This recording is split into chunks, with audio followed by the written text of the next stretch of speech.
मुजफ्फरपुर जिला समाहरणालय में राष्ट्रीय अनुसूचित जाति आयोग के संयुक्त सचिव मुजफ्फरपुर जिले के सहित विभिन्न प्रमंडल के सभी जिलाधिकारी, एसएसपी एवं डीडीसी स्तर के अधिकारियों के साथ बैठक की। इस शो के प्रायोजक है मां भवानी डेकोर प्राइवेट लिमिटेड, मतलब a complete floor solution, new 0 mile Dadar road Muzaffarpur. समीक्षा के दौरान विभिन्न बिंदुओं पर आवश्यक दिशा निर्देश दिया गया। कार्य प्रणाली पर नाराजगी भी जताई गई। कई अहम निर्देश दिए गए हैं। साथ ही 30 दिनों का टास्क भी सौंपा गया है, जिसको जल्द से जल्द पूरा करने का निर्देश दिया गया। समीक्षा के दौरान बताया गया है कि अनुसूचित जाति वर्ग समूह का कल्याण तभी होगा जब उन्हें शिक्षा अनिवार्य रूप से दिया जा सकेगा और इस कड़ी से उन्हें जोड़ा जा सकेगा। जाति आयोग भारत सरकार द्वारा मुजफ्फरपुर संभाग के समीक्षा मीटिंग में सभी आईजी, कलेक्टर, डीआईजी, एसपी उपस्थित थे। हमारे कमीशन से संयुक्त सचिव और डायरेक्टर भी दिल्ली से आए।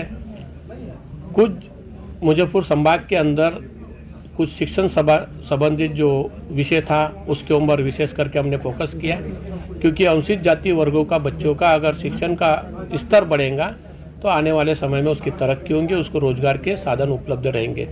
साथ ही जो बच्चे पढ़े हैं जिनको नौकरी नहीं मिलती है उनको रोजगार करने के लिए बैंकों ने, राष्ट्रीयकृत बैंक हो, उन्होंने लोन देना चाहिए। बाइंडिंग भी स्टैंड अप योजना अंतर्गत प्रत्येक ब्रांच ने लोन देना चाहिए।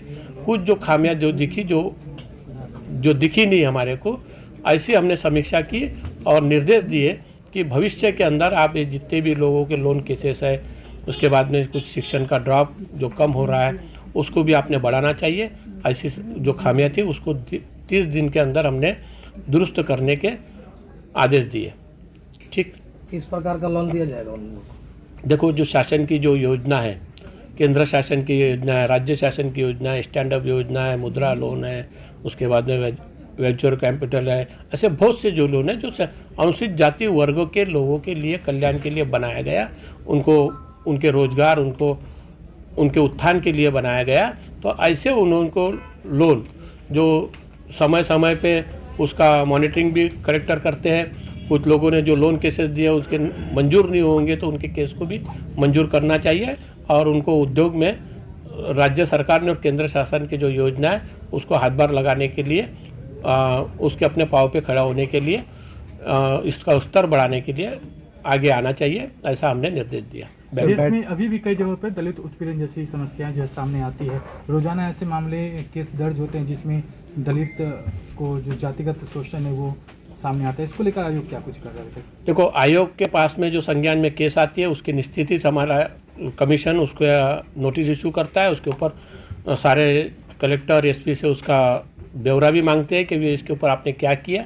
लेकिन कुछ ऐसे केसेस अगर आपके संज्ञान में, हमारे संज्ञान में आते हैं तो निश्चित ही आयोग उसको सो मोटो के ऊपर भी लेकर उसको दिशा निर्देशित करता है। बहुत सी केसेस यहाँ की भी थे, उसके अंदर भी काफ़ी केसेस में शॉर्ट आउट हो गए। जो केस के अंदर कुछ खामियां रह गई है वो भी उनको दुरुस्त करने का हमने आदेश दिया। सर, बैठक में मुख्य बैठक में किस मतलब डिस्ट्रिक्ट का निगेटिव आया समीक्षा बैठक में? नहीं, इसमें निगेटिव नहीं बोल सकते हैं क्योंकि ये समीक्षा मीटिंग पहली थी और आने वाले समय में राज्य का समीक्षा मीटिंग है। जो कुछ भी छोटी मोटी जो खामियां थी, काफ़ी अच्छा काम हुआ है, लेकिन जो कुछ भी खामियां थी उसको खामियां को दूर करने के लिए हमने समय सीमा 30 दिन की दी है। तो ओके सर, धन्यवाद और आपको दिवाली की बहुत बहुत शुभकामनाएं।